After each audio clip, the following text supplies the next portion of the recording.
Arina, Arina, janganlah macam ni dah. Please lah. Arina, kita keluar dari sekolah ni, kita pindah. Aku dah tak sanggup dah nak tengok kau kena macam ni. Sekarang ni aku pun kena sekali. Kau tak serik ke?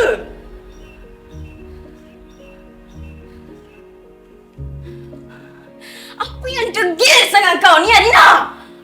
Sampai bila kau nak degil macam ni? Sampai bila? Kau tak faham kan, Sah?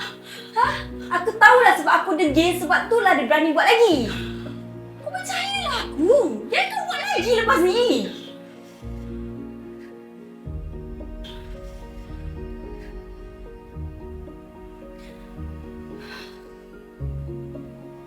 Ada satu je cara lagi untuk buat perempuan tu tak kacau kita.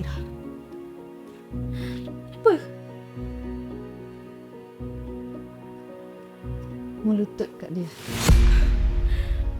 Arina, kau bodoh ke apa? Sekarang kau nak cakap dengan aku yang kau nak melutut dekat perempuan tu? Arina, aku tak tahulah kalau kau tak sedar ke apa. Tapi sekarang ni ada satu je lagi cara untuk kita stop perempuan tu.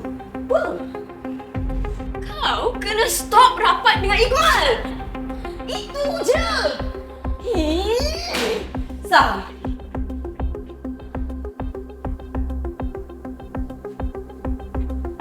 You